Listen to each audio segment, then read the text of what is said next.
नमस्कार, मैं हूँ नेहा सक्सेना और स्वागत है आपका मेरे channel home science knowledge by Neha Saxena में। आज अपन देखेंगे पारिवारिक आय के विभिन्न स्रोत। अगर ये क्वेश्चन एग्जाम में आता है 4 नंबर के तो ये सारे पॉइंट्स आपको समझाने पड़ेंगे, ठीक है। तो इसमें है वेतन, ब्याज, लगान या किराया, पैतृक मजदूरी, पेंशन या ग्रेजुएटी, रॉयल्टी, लाभ, बोनस, भत्ता, दुर्घटना से प्राप्त राशि, उपहार, लॉटरी। तो ये सभी बच्चों पारिवारिक आय के विभिन्न स्रोत हैं। इस वीडियो को स्टार्ट करने से पहले मैं आप सभी से रिक्वेस्ट कर ही देती हूँ कि अगर अभी तक आपने मेरे चैनल को सब्सक्राइब नहीं किया है तो तुरंत सब्सक्राइब कर दीजिए और मेरे चैनल को शेयर करना बिल्कुल भी ना भूलें। तो चलिए स्टार्ट करते हैं। सबसे पहला है अपना टॉपिक मजदूरी। तो मजदूरी का मतलब होता है कि जीवन यापन हेतु व्यक्ति क्या करता है, शारीरिक श्रम करता है और शारीरिक श्रम के बदले जो मजदूर काम करता है उसे जो आय प्राप्त होती है वह व्यक्ति की मजदूरी कहलाती है। मजदूरी ज़्यादातर मुद्रा के रूप में प्राप्त होती है। यह व्यक्ति को किस तरीके से हो सकती है, इस तरीके की जो आय प्राप्त होती है वो व्यक्ति को कभी कभी वस्तु या सेवा के रूप में भी दे दी जाती है, जैसे काम के बदले अनाज। मजदूरी की दर श्रम अनुसार व देश की आर्थिक परिस्थितियों पर निर्भर करती है। मजदूरी की अवधि प्रतिदिन, प्रति सप्ताह, प्रति माह, अर्धवार्षिक या फिर मासिक हो सकती है। फिर नेक्स्ट है बोनस। कई कार्यों को पूरा करने के लिए शारीरिक श्रम के साथ साथ मानसिक श्रम भी करना होता है। अगर कोई व्यक्ति शारीरिक के साथ साथ मानसिक श्रम भी कर रहा है तो उसे क्या प्राप्त होता है, वेतन प्राप्त होता है। क्षमा करें, ये वेतन है। इसमें अंतर्गत क्या होता है, प्रतिफल से प्राप्त होने वाली आय को वेतन कहते हैं। ये व्यक्ति की कार्य कुशलता, क्षमता, शिक्षा एवं उसकी योग्यता पर निर्भर करता है। वेतन का अधिकतर मासिक तौर पर होता है। वेतन वृद्धि वार्षिक होती है। महंगाई का भत्ता, मकान किराया, यात्रा भत्ता, वाहन सुविधाएं आदि सभी वेतन के अंदर ही शामिल की जाती हैं, ठीक है। फिर क्या है ब्याज। व्यक्ति कई बार अपनी जमा पूंजी को किसी पोस्ट ऑफिस या उद्योग में विनियोग करता है। इसके बदले उसे मूलधन के अतिरिक्त जो कुछ प्रतिमाह के रूप में मिलता है उसे ब्याज कहते हैं। ब्याज के रूप में प्राप्त धनराशि सामान्यतः वेतन, मजदूरी कम होती है।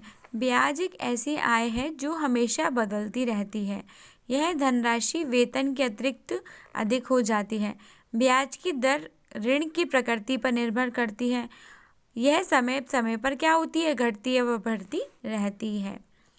नेक्स्ट है लगान या किराया। अब लगान का मतलब होता है कि अगर जो भूमि अपन किराए पे देते हैं उसके बदले में व्यक्ति को जो आय प्राप्त होती है वो लगान कहलाता है। और किराए का मतलब होता है अगर आपने कोई घर पे आपने रूम है या फिर आपने कोई गाड़ी है, कोई वाहन है आपने किराए पे दे रखा है और उसके बदले में जो राशि प्राप्त हो रही है वो किराया कहलाएगी। लाभ का मतलब होता है कि जो पूंजीपति हैं वो अपनी आय को विनियोग कर उद्योग या व्यापार में लगाते हैं और उसके बाद में वो वस्तु का बेच करके उत्पादन करते हैं। उत्पादन के साधनों में लागत का वितरण करने से जो पैसा व्यापारी को बचता है वह लाभ कहलाता है। लाभ उद्योग की प्रवृत्ति, साहस व प्रबंध, कार्य कुशलता, लाभ कम या ज़्यादा हो सकता है, इन सब पे निर्भर करता है। अब नेक्स्ट है पेंशन और ग्रेजुएटी। अब भाई जो व्यक्ति सरकारी नौकरी में होता है या बहुत अच्छी कंपनीज में काम करता है तो 60 वर्ष के बाद उसे उस संस्था के द्वारा जो आय दी जाती है वह उसकी पेंशन कहलाती है। और ग्रेजुएटी का मतलब क्या होता है, ग्रेजुएटी का मतलब होता है कि इस प्रकार सेवानिवृत्ति के बाद कर्मचारी का क्या होता है कि जब तक कर्मचारी काम करता है तो उसे क्या होता है, एक निश्चित